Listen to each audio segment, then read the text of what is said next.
Welcome back to Who's at the Chef's Table with Chef Dan. This week, your hosts, Chef Dan and Doris with a D, sit down with Carlos and Daniela of Malbec More in Lantana. Hi, everyone. I'm Doris with a D from SoFloDining magazine, and today I have the honor and the absolute privilege to present to you this wonderful place. It's called Malbec More, and we are doing a chef's table with Dan. Chef Dan, say hello. Hello. And I have the privilege of presenting to you Chef Carlos. This hola, because Hola. today we're going to do this in Spanish and English because we're going to do something a little bit different in Lantana. And with me, I have Daniela, who owns this wonderful, wonderful place. And I am absolutely beyond words. I'll go nuts. But you guys already know me. And I just want you to understand that this is such a labor of love, and we have had absolutely so much fun here that we want to share, and we want you to understand that we're going to be back. We're going to be back often because these guys are like family to us, and we absolutely love them. So, Chef Dan, being that this is your chef's table, I want you to take it away, and I want you to join Chef Carlos. Okay. And like I said, it's going to be bilingue. So away we go. Okay, so first of all, this is different than normal. We actually ate before the video. Yes. Maybe Danielle will tell us some of the things we had. Okay, sure. And what we'll do is we're gonna put we'll put a list on the bottom so this way they can read it. Mhm. And what these are all todo que comimos tan en menú. Sí, sí, sí. Okay, so everything that Yes. we had is on the menu. Right. Yeah. Or currently on the menu, because the menu is a living menu. It grows, it changes as products become available, right? You're always siempre cambiando. Sí. Okay. So what were some of the things we had? So you guys enjoyed the jam and manchego bruschetta and the olive tapenade and tomato bruschetta. We have a fascination with bruschetta, as you can see. Yes. ¿Y quién hace el pan? It's all house made by Carlos. Carlos makes all the bread in-house. The jam is also house made and the tapenade is also house made.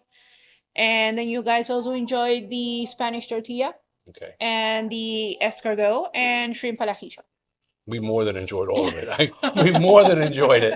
I did this. And I think I licked a few times when That's they in- weren't watching. That's encouraged, so you're good. And like you said, Chef Carlos makes almost everything in-house. Yes, Pretty much everything. Yeah. El pan tú lo haces todos los días. Sí. So every day he makes the bread, fresh bread every day. Yeah, it's a labor of love and a lot of sourdough. So, You said it was a journey. oh, it's a journey. Yeah, it was a journey trying to get the right bread. He has very high standards, so he's obsessed with his bread. And so it was a journey to get there, but now it's amazing. So yeah. So a dirty little secret, and we already told you, is anoche, estamos mirando el video. We were watching their videos last night, and I was watching him make the breads, and I was so jealous. He had FOMO all night And she's saying, long. you need to get a smaller Dutch oven. You need to get, I'm like, I love it. I love it. Well, next time you can come in and you can bake together. I- That's gonna yeah, be I- super yeah, fun. yeah. Yeah, absolutely. Yeah, I mean, I was like amazed. I'm sitting there going like, oh my God, because I make it at home for two of us, and it's a huge thing. Yeah. You know, and then I saw these little things. I'm like, oh my God, I'm so jealous. We got a lot of tips too. Yeah. Sí, Chef Carlos nos dijo muchas cositas que debemos saber para poder saborear toda la Yeah. comida en la forma que se debe saborear. So yeah, we got all kinds of tips. Chef Carlos, ¿cuánto tiempo llevas aquí en este restaurante? Llevamos 3 años. 3 años. Fuimos cambiando primero, ni bien llegamos, decidimos seguir con la carta que había Ujú. y de a poco fuimos amoldando los platos que nos gustaban y agregando cosas que iban más con el perfil que queríamos. So he's been here for 3 years. Yep. Right? And you took over and decided to stay with the same kinds of foods, right? Well, it's easier. There's two ways. So you can either do a complete overhaul and you do 180, Mhm. and that's fine, or you do a slow transition. Right. And we thought it was like the best way so we wouldn't drive ourselves crazy. Right. And so everything that we had on the table, on the menu, we liked. But you're a chef, so you know how Gradual chefs work. progression. So he had Yeah. like, oh, maybe I can work it, and maybe I can do this differently, and he did. So everything's like tweaked a little bit. And once you get to your point where it's you, then you get that name where it's your name. Yeah, exactly. Yeah. So they took it over, developed it, got it to where they wanted it, and then put their stamp on it, which is logical. I hate, and she knows this, I hate, because we've done over 50 of these. I hate it when they buy a place, overhaul it, and start from there. I'm like, oh my God, how do you do that? I mean, you just like pulled the plug on something that's already running. Yeah. You know, I mean, obviously, you know how hard it is to get it running. Yeah. And now, if you got it and it's running, it's like, okay, so like you said, tweak it, ponle tu sabor, cámbialo para ti. Yeah. You know, and that's the way to do it. Sí, pero ¿cuál es el estilo que tú utilizas?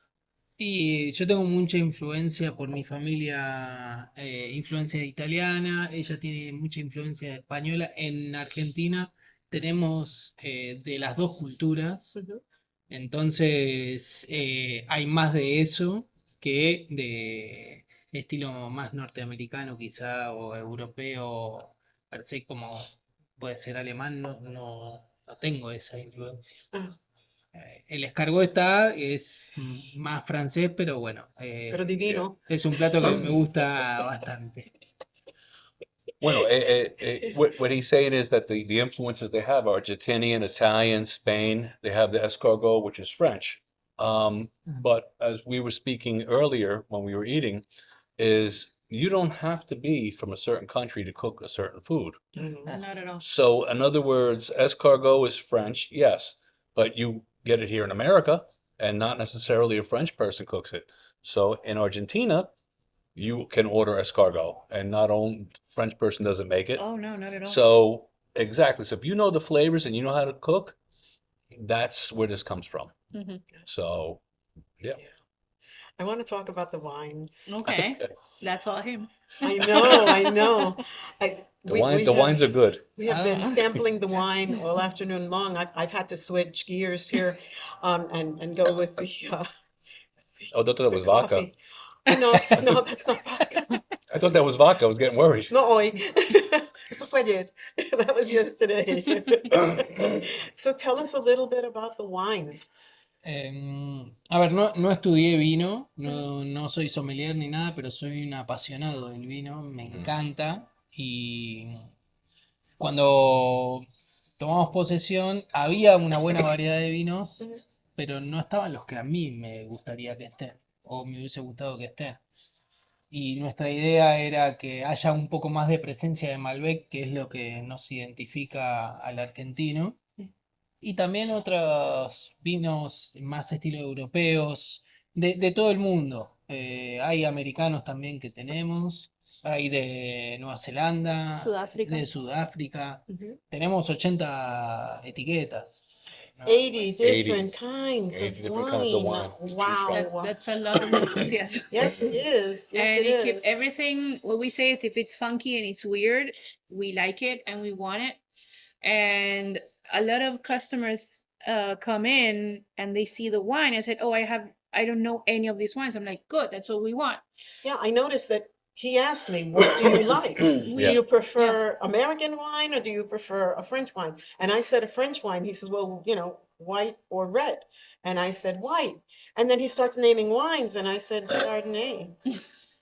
So And basically, what I tasted like a Chardonnay Right. from France. However, ¿de dónde era? De Argentina. I speak wine. And you're not a sommelier? I think so. So I think the big thing is, like, your average person who just likes wine can come here and get good wine. Oh, yeah. definitely. Okay. We always encourage people to think outside the grape. That's Yes. what we say. A lot of them get hung up on, oh, I only like cabs, Yeah. or I only like Merlots, or I only like if you're going wine. Oh, I only drink Chardonnays. But maybe there's a white blend that you may enjoy. Right. So he always usually asks, do you prefer bolder, lighter, drier, more body? And then that's how you can find your profile. So maybe you have a lot of guests that come in and say, oh, I'm not usually a Chardonnay drinker, but now I liked it because we think outside the grape. That's the best part of it. So Carlos is a sommelier, but not a sommelier, Yes. He's got the soul of a sommelier. which is fine. I mean, that's listen. I mean, we preach this. I mean, I preach this in a lot of the videos we do with chefs, and people say, "I'm not a chef. I didn't go to school." Yeah. You don't have to go to school to be a chef. No. You love wine. You know wine. Tú encanta vino. Tú sabes vino. Yeah. Mhm. So you can be a sommelier. You don't need that title. People get hung up on these titles, and it's just I don't want to get carried away. I don't want to go on a rant. It's the wine No talking. preaching allowed. But no, it's really. I mean, it's. He picked me out a perfect wine. Picked her out something she loved, Hmm. and that's it. Awesome. I'm so glad. And I can't wait to taste my coffee. That's My fine. espresso. So now, let's talk about the food. Vamos a hablar de la comida. You have a lot of tapas, and I think you have the pizzas. Tenemos pizza que hago de masa madre, hago todo, tratamos de hacer todo casero, Sí. no hago los quesos porque es difícil tener la vaca acá, pero He Pero doesn't make sí. the cheese because there's no room for the cow out back. Pero sí, Basically. tratamos de hacer todo que sea lo más personal posible y que la gente que viene le guste, se sienta bienvenida. Okay, so the pizzas, the doughs, and all, they're made fresh. He makes them to order. I think I read it's sourdough. Yeah, they're house-made sourdough crust. Yeah. So they're sourdough crust pizzas, and I saw a flight of pizzas. What is that about? It came because back home we do a lot of things that they do here as well. Like you do half a pizza of, let's say, pepperoni and half Right. of that. So we like the idea of a tapas between, like, inside of a tapa. So you're getting a flight, which is pizza, but then you get 4 different pizzas inside. Oh, So it's nice you're not gonna get 4 different pizzas Right. if you're a couple. Right. So if you're a big group, maybe, but that's the best way of just sampling everything Yeah, we you get to have. sample it. Yeah, and then you can decide, or maybe if you're being like peckish and you want a couple of portions, then that's the best way. So it started with our wine flights, and then that kind of carried over with pizza flight, and then we also do a tapas sampler. Oh, okay. Okay. So it's like instead of getting 6 different tapas, you just get a little bit of everything. Then you decide what you like, and then you get the Exactly. Yeah. perfect. Perfect. I Love it. that. No, I love it because it introduces people. Just like with the wines, it introduces people. Like you're broadening people's palate. Exactly. That's And teaching them. and teaching them. Yes, that's awesome. And maybe you wouldn't think of getting, I don't know, escargot and meatballs and a provolone sizzler because you're like, okay, I wouldn't put them together in the same order. But this way, you have like a little taste of it, and then, and if you don't order one of those tapas, then maybe you get another one. Get a And- different one. Yeah. Yeah. Yeah. Oh, And you I broaden love your it. horizons. Exactly. I Yeah. love that. That's great. No, and stuff like that has happened to me where there's things I absolutely would never eat, and I've eaten, and now I love. So it's What is your most popular dish? Meatballs. Meatballs. Meatballs? Yes. That's the. Wait. Yeah, go ahead. Ah, So what's the no, no. recipe? Oh, I don't know. He won't share it. You don't know it. He won't share it, and that's fine by me as long as I keep eating them. So I don't mind. He can keep it. So That's fine. receta es de tu familia. Sí, la receta de mi abuela, de que vino de Italia, fue de Nona. Italia, la nona, para Argentina. Okay. Y la pasión por la comida salió de ahí. So the recipe is from his grandmother's Nona from Italy, and this is where his passion from cooking came from his grandmother. Yeah. Yeah. Yeah. Wow. Where was she from? ¿De dónde? Nápoles. De Napoli. Okay. Napoli. So there you go.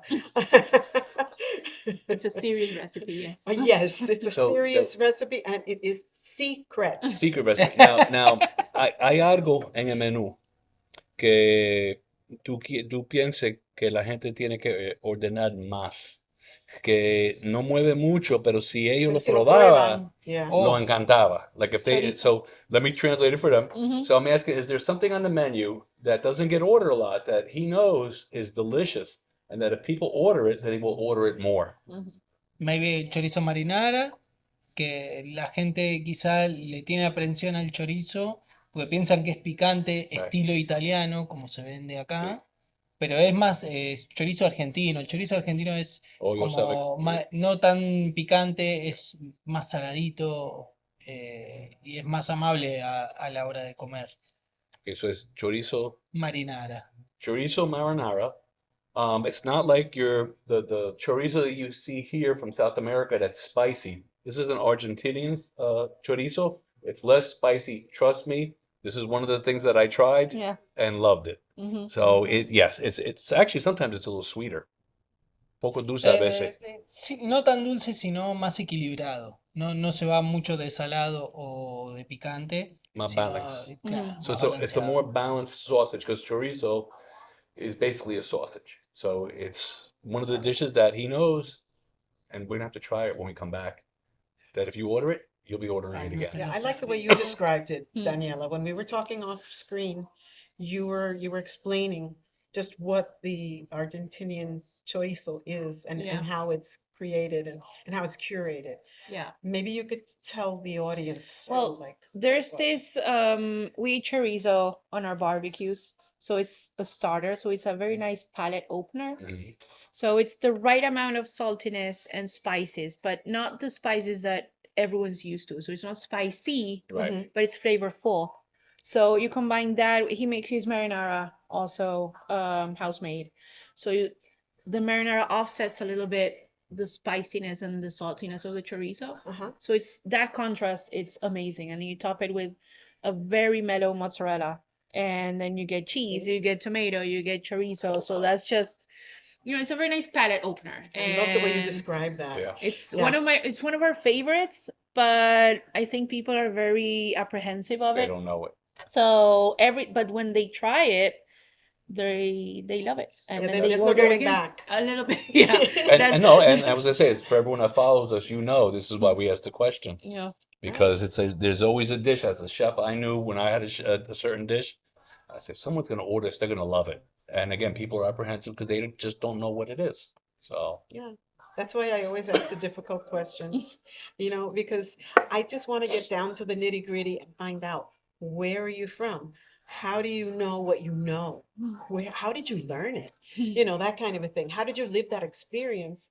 And I found that when we were talking before, you guys gave us so much knowledge, and Well, and now you got to share. wait, now I got a good one. So we know his passion came from his nona. Yeah. Now, if you read the website, you know who runs the floor. A little bit, yeah. Daniela. So where did your She's the passion come from? boss. Where did your passion come from in this field? Honestly, it was a transition. In Argentina, I worked in a place completely different. My family had a cigar importing company. So my grandfather founded it in 1961, and then my dad took over, and then I took over when he passed. So that's why I have no relation with the kitchen whatsoever. And you don't want people don't want me cooking.